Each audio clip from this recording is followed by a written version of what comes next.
warahmatullahi wabarakatuh. Hai, apa kabar semuanya? Alhamdulillah, luar biasa, Allahu Akbar. Perkenalkan, nama saya Mela, mahasiswi semester 3, jurusan PGMI, Fakultas Tarbiyah dan Keguruan UIN Sunan Gunung Jati, Bandung. Nah, Sobat Pikir, video ini kita akan belajar tentang toharoh. Setiap hari kita menggunakan air untuk berwudu, untuk mandi, dan membersihkan diri. Apakah semua jenis air boleh kita gunakan untuk bersuci? Misalnya air hujan yang turun jelas jernih, apakah boleh dipakai untuk berwudu? Atau air laut yang rasanya asin, apakah boleh digunakan untuk bersuci? Atau bagaimana dengan air yang tertumpah atau terkena oleh kopi? Apakah masih bisa digunakan untuk berwudu? Di video ini kita akan mencari tahu jawaban mengenai jenis air yang boleh dan sah untuk toharoh melalui sebuah penyelidikan. Siap untuk menjadi detektif fikih? Mari kita mulai untuk merumuskan masalah dan membuat hipotesis awal di tahap kedua. Rumusan masalah utama kita hari ini adalah apa saja air yang dapat digunakan untuk toharoh berdasarkan hukum fikih, dan apakah air tersebut bisa dipakai untuk toharoh. Sekarang mari kita berikan jawaban sementara atau dugaan sementara terkait jenis air apa saja yang bisa dipakai untuk toharoh. Mungkin ada yang menduga bahwa air hujan contohnya bisa digunakan untuk toharoh karena air tersebut jernih. Atau ada dugaan lain seperti air yang dicampur dengan kopi itu masih bisa digunakan untuk toharoh karena memang suci. Nah, kita sudah mempunyai dua hipotesis. Selanjutnya, mari kita mengumpulkan data dengan melakukan demonstrasi sederhana yang akan dilaksanakan di tahap ketiga. Kita sudah menyiapkan 4 tempat yang berbeda, yang mana kita akan membedah masing-masing air tersebut berdasarkan pengamatan fisik. Air A adalah air keran yang belum tercampur dengan benda lain. Fisiknya jernih, tidak berbau, tidak ada rasanya, dan tidak ada warna. Air B adalah air yang tidak jauh berbeda dengan air A, akan tetapi air ini telah digunakan contohnya untuk mencuci tangan dan untuk berwudu. Memang warnanya tidak berubah dan juga jernih, tetapi air ini telah digunakan untuk bersuci. Air C diilustrasikan sebagai air suci yang tercampur oleh benda suci lain seperti kopi ataupun teh, di mana air ini sudah berubah warna, bau, dan juga rasanya. Dan yang terakhir, air D adalah air suci yang terkena oleh najis seperti kotoran ayam, di mana air ini sudah mengalami perubahan warna, bau, dan juga rasanya. Nah, Sobat Detektif, berdasarkan keempat ilustrasi yang tadi, air A disebut sebagai air mutlak.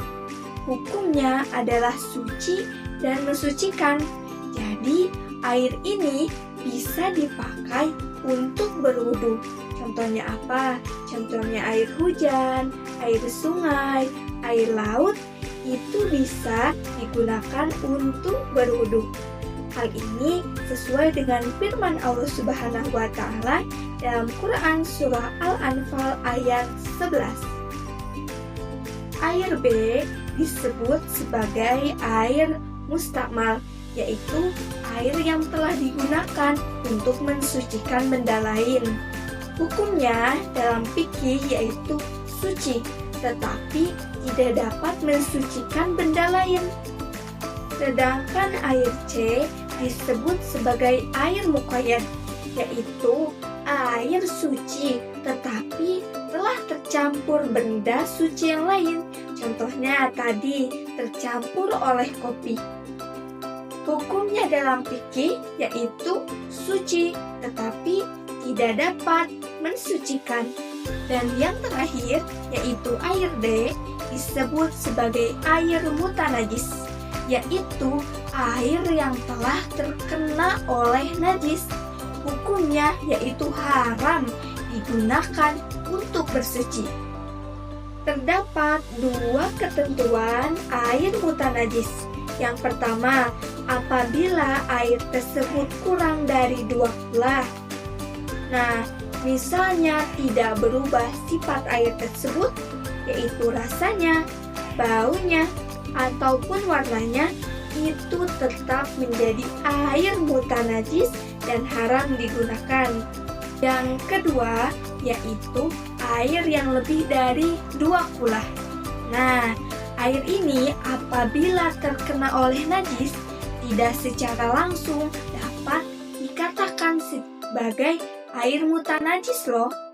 Ketentuannya, apabila air tersebut tidak mengalami perubahan sifat, yaitu rasanya, baunya, ataupun warnanya, air tersebut tidak bisa dikatakan sebagai air mutanajis, kecuali air tersebut berubah salah satu sifatnya. Ingat baik-baik ya Sobat Detektif, sebentar lagi kita akan menguji hipotesis yang telah kita rumuskan dari awal dengan data yang telah kita kumpulkan. Tapi sebelum itu, saya akan mengajak kalian untuk bernyanyi agar menambah wawasan kalian.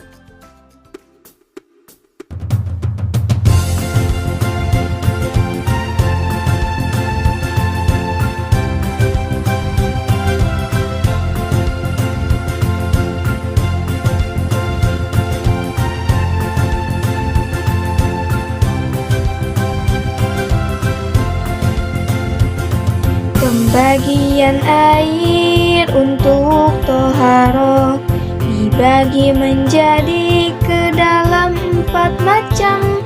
Air mutlak, muqayyad, mustamal, dan ada juga air mutanajis.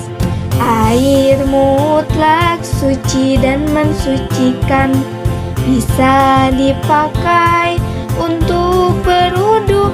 Contohnya air hujan, air laut, air sungai, air sumur, air salju, maka air embun. Kedua itu air muqayyad, hukumnya suci tapi tak mensucikan, yaitu air yang berubah warna, rasanya, baunya oleh benda lain. Selanjutnya ada air mustamal, yaitu air yang telah digunakan untuk bersuci seperti wudu. Hukumnya suci tapi tidak mensucikan.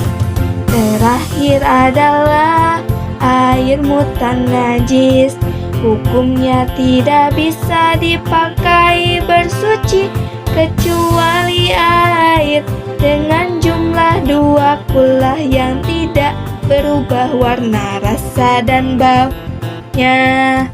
Sobat Detektif, tibalah kita di tahap keempat, yaitu kita akan menguji jawaban sementara yang telah kita buat dengan data yang telah kita peroleh. Masih ingat dengan jawaban sementara yang telah kita buat sebelumnya? Jawaban sementara yang pertama adalah bahwasanya air hujan itu bisa digunakan untuk toharoh. Setelah tadi mengumpulkan data dari demonstrasi, dalil, dan juga nyanyian, jadi sudah dapat ditemukan jawabannya ya, bahwasannya air alami seperti air hujan, air laut, air sumur, air sungai itu bisa digunakan untuk toharoh. Jadi, hipotesis pertama atau jawabannya pertama itu diterima. Selanjutnya, hipotesis yang kedua atau jawaban yang telah kita rumuskan di awal. Nah, masih ingat? Jadi, hipotesis yang kedua itu bahwasanya air teh atau air kopi itu masih bisa digunakan untuk berwudu karena memang air itu suci. Setelah tadi mendengarkan nyanyian dan juga melakukan demonstrasi, sudah bisa menebak ya jawaban yang betulnya itu apa.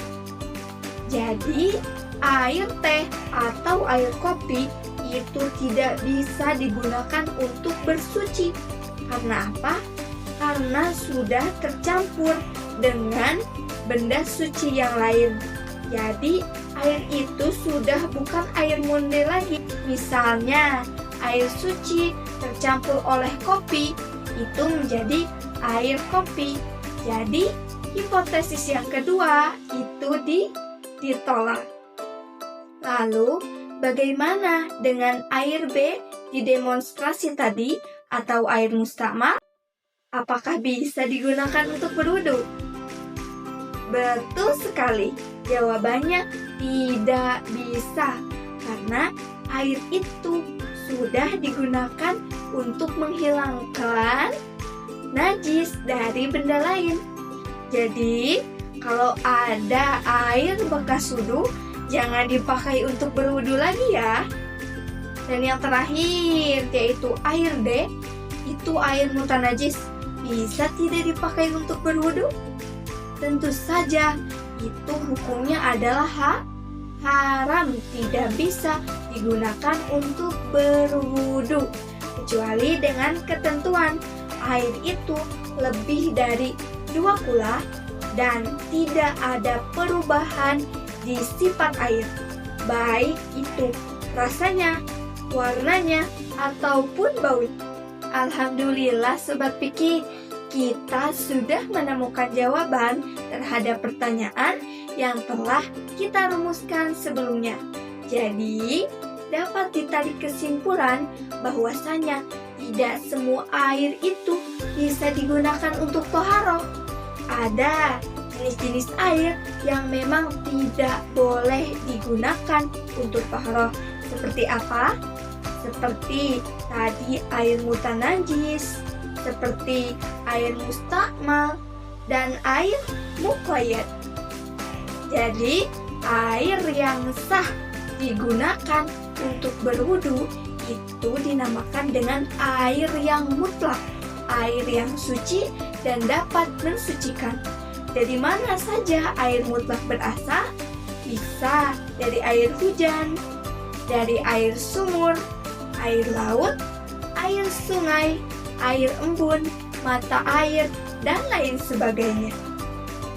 Setelah kita mengetahui macam-macam jenis air, mulai sekarang Sobat Piki jangan asal ya dalam memilih air untuk bersuci, karena itu menjadi langkah awal ibadah kalian. Semoga hasil dari penyelidikan ini bisa Sobat Piki terapkan di kehidupan sehari-hari. Akhir kata dari saya, wassalamualaikum warahmatullahi wabarakatuh.